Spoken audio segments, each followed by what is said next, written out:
Puji Tuhan, Bapak Ibu Saudara yang diberkati Tuhan dimanapun berada. Saya Tisna, saya senang pagi hari ini saya bisa berbagi ucapan syukur saya, kesaksian saya tentang kebaikan Tuhan dalam perjalanan keluarga kecil saya. Saat ini saya bersyukur sudah dikaruniai seorang anak bernama Mika yang berumur 5,5 bulan. Ayo Mika, say hello. Halo. Saya akan mulai kesaksian saya. Saya dan pasangan saya, suami saya menikah pada tanggal 14 April 2018. Seperti pasangan yang lain, saya pun berharap segera diberi keturunan, diberi momongan. Tapi seperti lagu tadi mengatakan bahwa jalan Tuhan itu tidak terselami bagi saya dan suami saya. Sampai anniversary pernikahan kami yang pertama tidak ada tanda-tanda kehamilan pada diri saya, hingga saya mulai memutuskan untuk bekerja pada bulan Juli 2019, kembali bekerja mengajar di sebuah TK internasional di Jakarta. Nah, pada waktu itu memasuki bulan November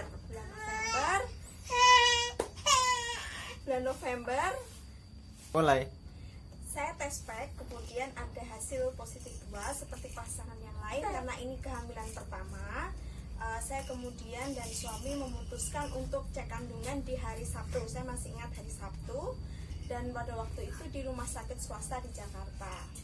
Nah, pastinya seperti pasangan yang lain, karena ini kehamilan pertama, saya berharap bahwa mendengar berita yang baik ya. Kemudian pada waktu memasuki ruang praktek, dokter menyuruh kami untuk USG, dan ternyata apa yang dikatakan oleh dokter itu tidak seperti yang kami harapkan. Saya dan suami, dokter bilang bahwa ibu ini ya benar hamil, ya benar saya hamil. Saya bahagia ketika dibilang seperti itu, dan ada 2 kantong kehamilan menurut dokter ya, saya bilang, yang artinya bahwa kehamilan saya itu kembar.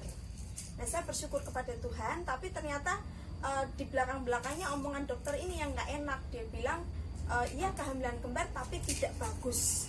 Saya berpikir tidak bagus, apanya yang tidak bagus gitu. Ibu, ini ibu di rahimnya ada bleeding, ada pendarahan. Dia bilang seperti itu. Nah, saya bilang, kalau pendarahan kenapa dok? Dokter bilang jika ada bleeding atau pendarahan artinya karena ini kembar, jika satu luruh karena kehamilan muda, maka yang satu ikut luruh. Di situ saya menangis ya. Saya bilang sama Tuhan dalam hati, Tuhan, saya sudah menunggu 1,5 tahun. Kenapa seperti ini gitu kan?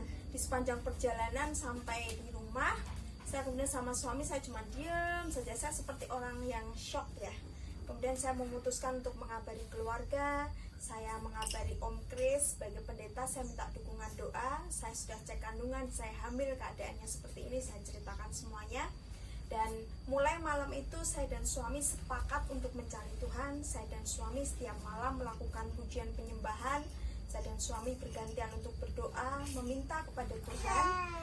Saya dan suami berkata bahwa kami tidak berdiri di atas situasi dan kondisi yang ada, tapi kami berdiri di atas kebenaran firman Tuhan, bahwa rancangan Tuhan dalam hidup kami, dalam kehamilan saya adalah rancangan damai sejahtera dan bukan rancangan kecelakaan. Saya mau patahkan segala omongan buruk dokter tersebut. Setiap malam saya perkatakan dengan suami, setiap pagi sepanjang saya bekerja, saya perkatakan bahwa kehamilan saya sungguh amat baik, anak saya sehat, kehamilan saya sehat, anak saya kuat, anak saya cerdas. Seperti itu saya perkatakan. Sampai 1 minggu kemudian, saya mencari second opinion dan mengganti dengan dokter di rumah sakit yang sama, tapi dengan dokter yang berbeda.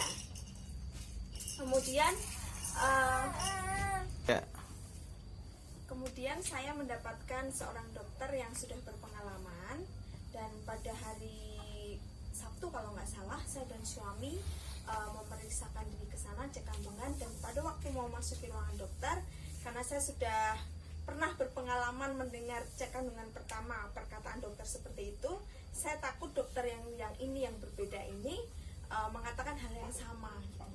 Pada waktu mau masuki ruangan, perut saya terasa sakit sekali, serasa mulas, karena saya berpikir, aduh nanti kalau perkataan dokternya sama seperti dokter yang kemarin bagaimana gitu. Akhirnya pas masuk ditanya kapan menikah, kemudian dijelaskan HPL-nya berarti tanggal 3 Juli Bu, seperti itu. Oke Bu, sekarang kita USG. Nah pada waktu USG saya udah tahu semakin deg-degan nih. Ternyata hasilnya dokter bilang, ibu, rahim ibu bagus, ibu tidak ada kista, tidak ada miom, kandungannya tunggal, kandungannya sehat, dibilang seperti itu. Saya menangis, saya tanya, dok, katanya dokter ini, saya bilang gitu, kandungan saya kembar gitu, kandungan saya kembar dan ada bleeding, pendarahan. Dan dokter menjelaskan, mungkin itu bukan bleeding Bu, bukan pendarahan, tapi karena masih kandungannya masih muda, masih 5 minggu, ketika di USG kelihatannya seperti bleeding, padahal belum terbentuk saja. Nah dari situ saya bersyukur kepada Tuhan, saya dan suami menangis bersyukur sekali kepada Tuhan. Terima kasih atas dukungan doa dari keluarga, dari Om Kris dan semua orang-orang, teman-teman dan sebagainya, sampai saya sampai kandungan saya 36 minggu pulang ke Tuntang, kemudian melahirkan di Salatiga, semua berjalan dengan baik, dengan lancar, sampai sekarang Mika berumur 5,5 bulan, menjadi anak yang aktif. Mengapa saya beri nama Mika? Mikael itu artinya pemberian yang terbaik dari Tuhan, karena saya percaya anak ini adalah gift dari Tuhan, pemberian yang terbaik dari Tuhan. Kami keluarga menunggu dia selama 1,5 tahun. Saya bersyukur ada hadirnya Mika dalam keluarga kami, menjadi sukacita, menjadi berkat yang berlimpah bagi keluarga kami. Pelajaran yang bisa saya bagikan pada Bapak Ibu Saudara semua, mungkin saat ini yang mendengarkan kesaksian saya, mungkin ada sedang menghadapi pergumulan. Saya percaya bahwa Tuhan Yesus yang sama itu yang akan menolong Bapak Ibu Saudara, itu juga Tuhan Yesus yang sama yang menolong keluarga kecil saya. Akhir kata, keluarga kami mengucapkan Merry Christmas and Happy New Year. God bless you. Stay safe and stay healthy. Bye. Tuhan memberkati. Tuhan memberkati. Mika, masuk sini.